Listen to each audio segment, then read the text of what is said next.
Gentlemen, welcome back to the final round of the MAI Bangkok Business Challenge at SASIN 2012. Second team today, please welcome team Flu Tube from Nanyang Technological University of Singapore. So I'd like to remind the teams that we have 30 minutes for your presentation, during which the judges can ask questions after 5 minutes have passed. And you'll get 3 time notifications, one after 5 minutes to allow for the interactive session, and then 3 minutes and 1 minute before the end. Please keep your eye on our timekeepers in the front here.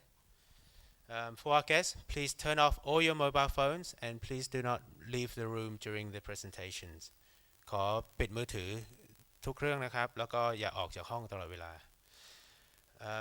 So, without further ado, let's begin our second round, second team. So we'll start the clock as soon as you're ready. Good luck. Ladies and gentlemen, I'm Akhil Mehta, and I represent Flu Tubes. And with me today here are my team members, Vivek Nair, Siddharth Sachdev, Kabir Chaudhary, and Professor Vijay Sethi. Allow me to introduce to you who we are and what we do, and to give you a brief synopsis of what we are going to talk in the next half an hour. Flu Tubes is a patent holder for a game-changing technology to produce carbon nanotubes from waste flue gases. Carbon nanotubes are allotropes of carbon with some unique physical properties like high tensile strength, supercritical thermal and electrical conductivity, which allows them to be used in innovative products and applications in the material sciences and nanotechnology domain.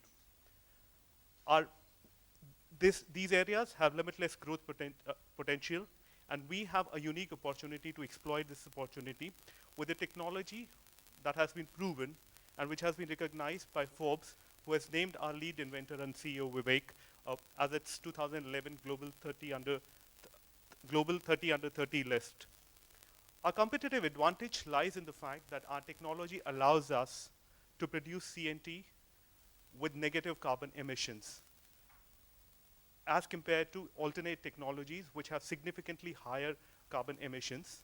And that also allows us to produce CNTs at 1/10 of the existing technologies. This is a huge advantage. And we propose to commercialize this technology by licensing it to our industrial partners, including current CNT manufacturers, which would provide us a faster access to the market. We are seeking a funding of USD 2.2 million to implement the next stages of this strategy. And we are projecting a returns of 192% IRR in this project. To take you over in a more detailed manner over our business plan and our strategy, I would now hand over to my friend Sid. Thank you, Akhil. Judges, please allow me to take a few minutes to tell you what CNT basically is, what are the applications, the market, how it looks like, and what we think it will be in the future. So first of all, what are carbon nanotubes?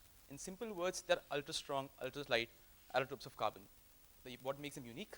They're 100 times as strong as steel and just 1/6 of the weight. Thermal conductivity as great as diamond. Electrical conductivity as great as copper. Needless to say, these material properties make them applicable in a lot of industries. So to give a feel of what this means, I've taken few of the industries where carbon nanotubes can be applied. For example, automobiles. Honda has set up a carbon nanotubes research facility along with Purdue University to see how CNTs can be used in their hybrid vehicles to lighten their weight and thus increase the fuel efficiency, which is currently the most important challenge for hybrid vehicles.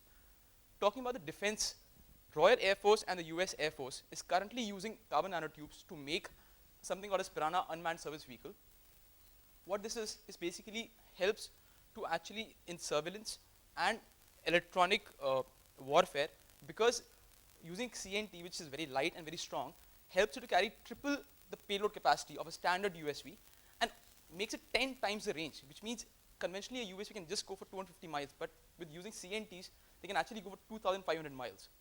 Similarly, in terms of medical, we have using the electrical conductivity property of CNT, we can actually use CNT to target a particular cells which are defective or which are cancerous for the cure of cancer in the human body.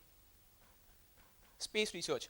This is a revolutionary product or project which the NASA has signed on to.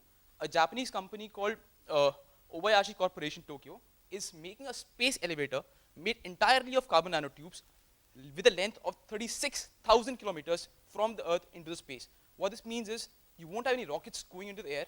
You would just have like a normal train from the Earth into the space straight away.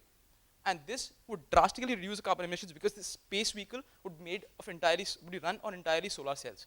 So this is essentially a train which goes from the Earth into the space. So with these applications, we see that the market is huge.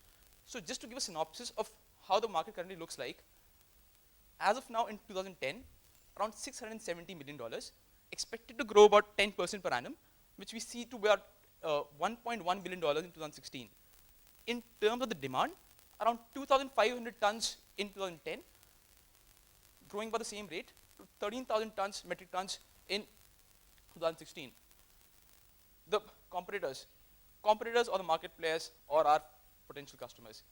We can see that the market is currently dominated by 3 or 4 main players. That is Bayer, Material Sciences, Showa Denko from Japan. So we see, I mean, it's a great product. There are not many players, but still, it's the application that's still restricted. Why?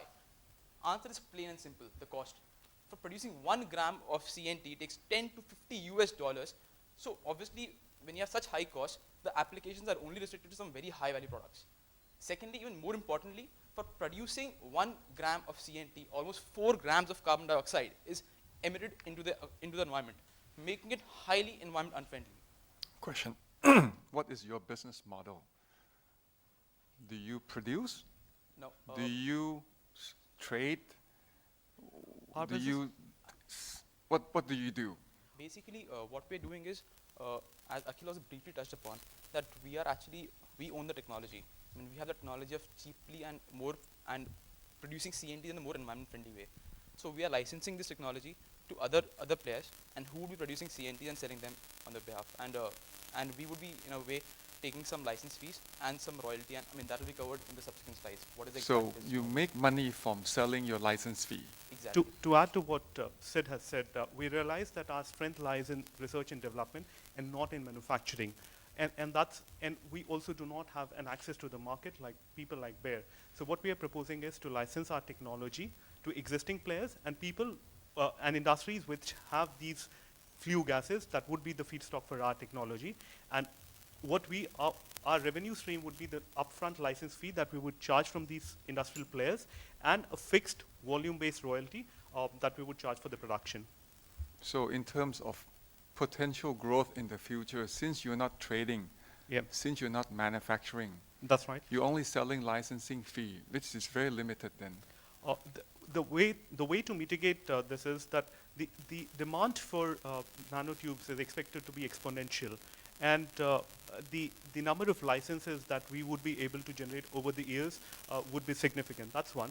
And second, we are simultaneously also working on technologies, on alternate applications for carbon nanotubes. So that would become a new line of business for us. So in the sense that once we have developed in our in-house research and development facilities alternate uses for carbon nanotubes, we would be able to patent those, we would be able to license those technologies and those uses as well, which would be additional sources of revenue for us. And May I continue the question? I'm not a technical person at all, so can you explain a little more in terms of who would be your licensee, the carbon nano tube producer, but then you would need to produce that carbon nano from the waste of the furnace, which might come from any factories, like even my factories that produce the waste. So those licensees will have to go and have their production facilities at the furnace. I mean, I'm sorry, maybe my question could be very basic, but I would like to understand how it works. And yeah. So we are basically targeting two kinds of firms. They are current CNT manufacturers and process industries. Current CNT manufacturers are companies like Bayer, Material Science. Process industries are companies like SABIC and Tata Power. who we are already in advanced business talks with. So these firms are the ones we are already in talks with regarding licensing our businesses. So we are going to license our technology to these companies, making a large scale prototype. A large scale prototype would be made in our facilities in India, and they would be licensed to these firms, and the standards defined in those licenses would be taken by these firms as the definition of the product. When you talk about the big firm, don't you think they want exclusivity once you talk to them? Right. Because these are all global names. Right. Then how can you expand the sales? Right. And So also, excuse me, please explain a little further that what kind of facilities your licensee has to invest, because they buy the technology, but they might have to invest, I don't know what kind of production or factory in order to produce. Let me take that question.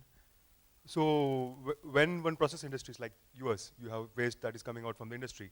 So they would have to, we would give them the technology, technology to be, which includes the equipment, the large scale prototype, which would run automatically for them. So apart from that, they have to invest on the catalyst production.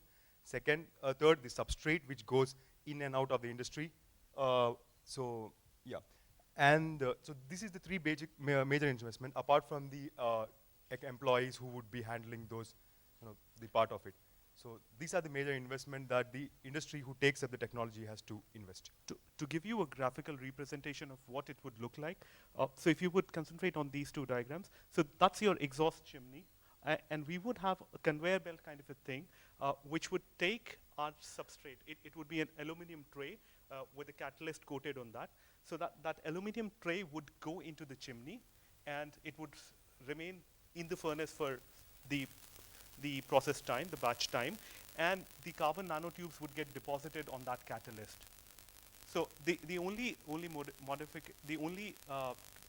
plant level execution that the potential licensee has to do is to insert this arrangement into the manholes that are there, existing manholes that are there in the chimney. To answer to your question in terms of whether the big players would want an exclusivity, sure, they would like to have an exclusivity, but then it's a question of what our business strategy is. Because if we look at the technology licensing world, I come from petrochemical industry, and there are players who have that technology, but they do not want to keep their eggs in one basket. They want to hedge their risk, and that's why they would like, it's a standard industry practice that you probably would not have an exclusive rights until and unless the terms are so favorably in favor of you that it makes sense to go for an exclusive license. But otherwise, the usual industry practice is that you would have non-exclusive licenses. And I just want to elaborate, how much would each typical factory have to spend on capital expenditure to be able to implement your technology, and how much revenue would it generate from that on an annual basis? So what we are saying is that the manufacturing facility that the industries would have to put is a pretty simple and straightforward. So what we are proposing is they probably would need to spend something like 150 or 200,000 US dollars to implement that plant in their exhaust facilities. And in terms of revenue, our standard license is about 8 metric tons per annum. And what we are looking at about 8 million grams of production, and depending on what pricing strategy our licensees eventually follow. So if let's say, assuming that they want to sell it at $10 per gram, we are looking at a potential revenue of about $80 million per annum, at an investment of about $200,000. Yeah, and to sum it up for you, we have 3 revenue streams that we are targeting, which is the license fee,